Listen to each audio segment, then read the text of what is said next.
There's no shortage of money on our planet.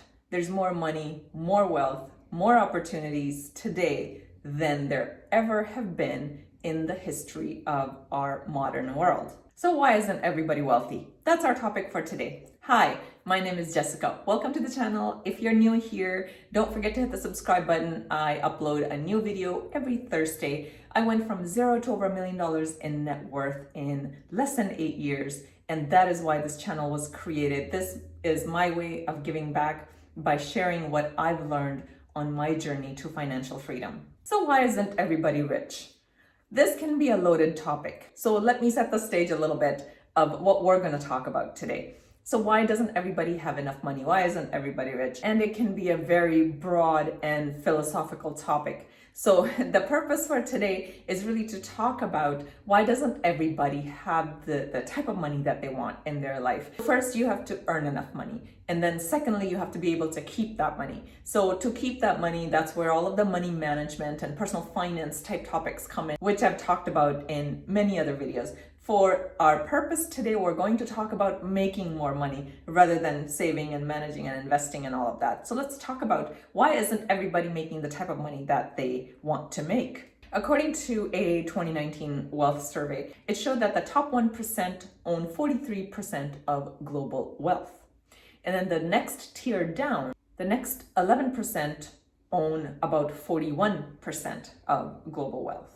Now, we're not really going to talk about the top 1% for this video for this reason. Because a lot of times we think of the top 1% in the world as those famous people. They sort of seem out of reach. You know who I'm talking about. It's the Jeff Bezos, the Elon Musks, the Warren Buffetts, Mark Zuckerbergs, those famous people who make a lot of money, who make billions and billions of dollars, and it almost seems unreachable for most people. So a lot of times people don't even look at that. So let's just put that aside. Let's put that, although they represent about 0.1%, that level of wealth is probably around 0.1%, but let's just put that aside for now.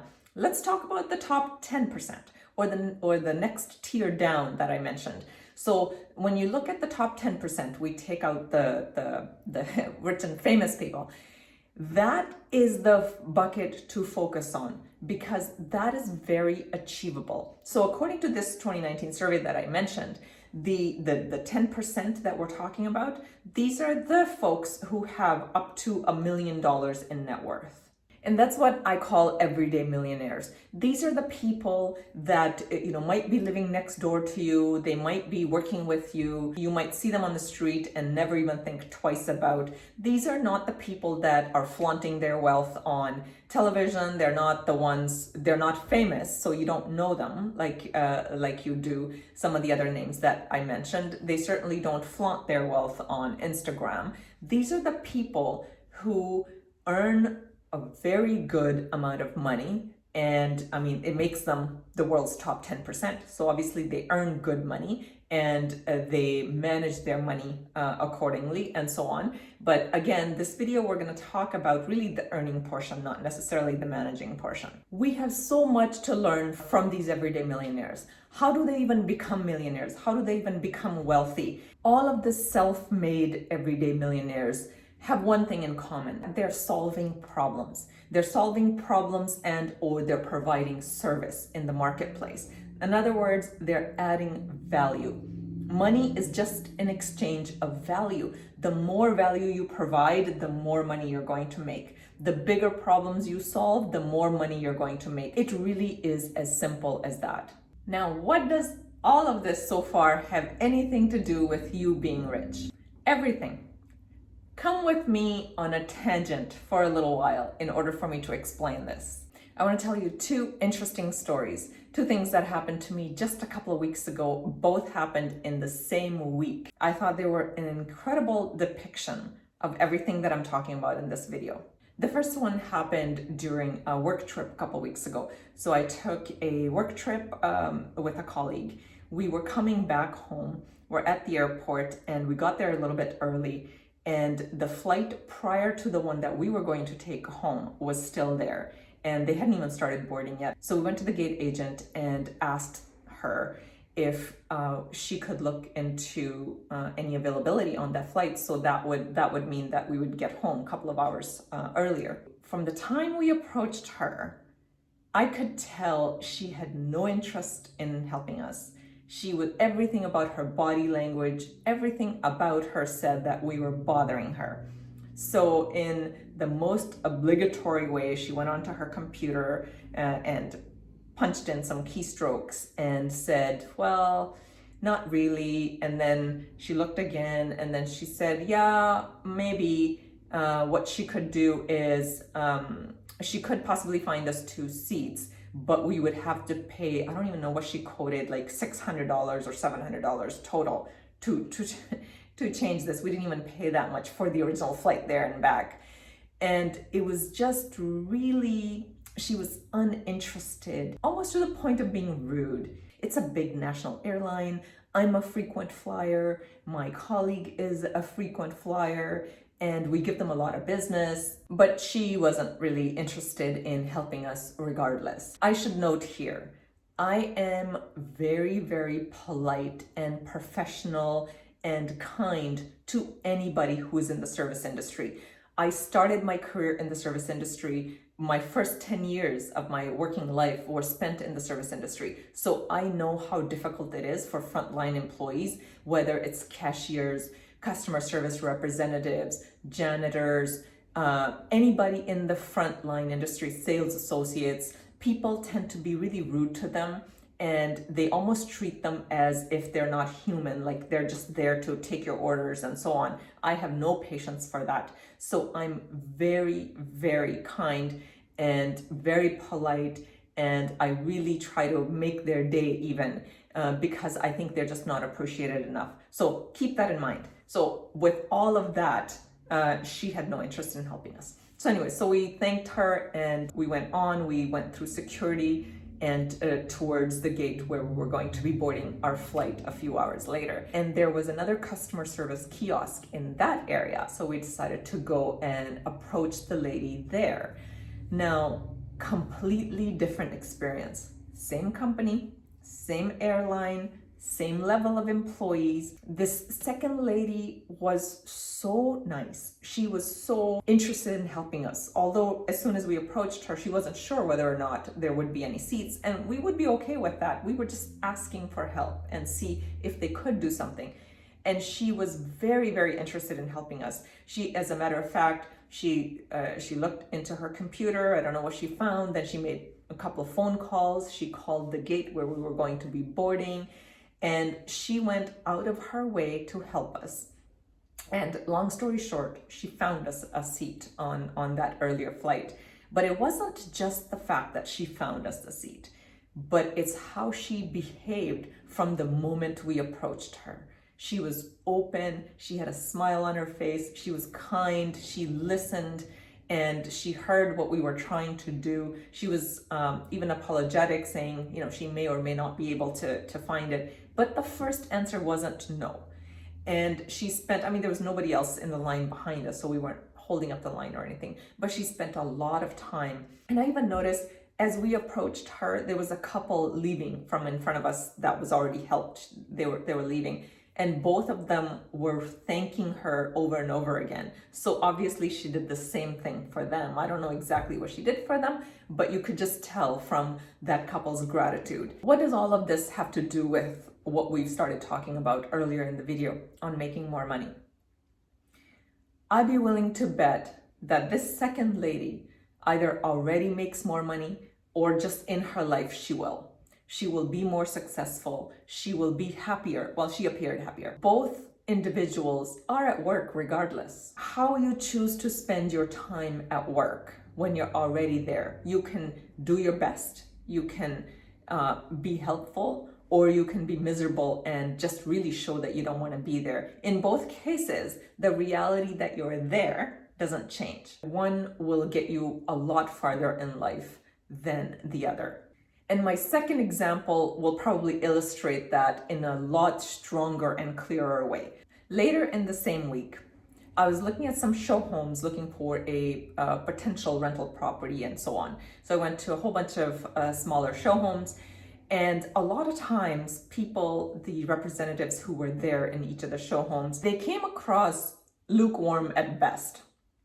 There wasn't really any real customer service, or even in some cases, they don't even greet you. It's like you're there to ruin their day. And now you've stepped in, now they have to work, now they have to do something. That's the body language that I picked up from a lot of them. And some of them were okay, and others, it was anywhere from the scale of, okay, you're here, I'm going to help you, to you're really bothering me, why are you even here? So that's kind of the body language that they portray. That's kind of the energy that they put forward.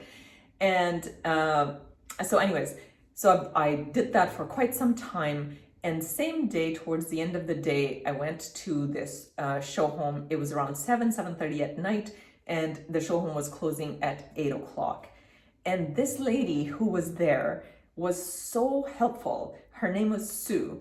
And she was, just from the moment I walked in, she was very attentive, and she wanted to know, what I was looking for. And she was just so in a listening mode. She paid attention to everything that I said. She really wanted to help. And the reason why I'm telling you what time of the day it was is that they were closing in about 30 minutes. So a lot of times in these type of places, if you're ever not going to get good service, is when it's time for them to go home.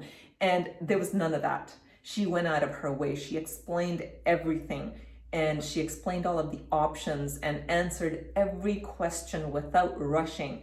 And you could say she was doing her job, but she stood out, one, because everybody else was just not doing their job, and secondly, she was just exceptional. She really was exceptional. And long story short, I ended up signing a contract with her, and over the next few days. And when you really look at what a real estate contract is worth, not only I signed a contract with her, actually a couple of them, I will be doing business with her in the future. And here I am telling you on YouTube about her. And I for sure will be telling friends and other people who are either looking to build or buy or invest about her.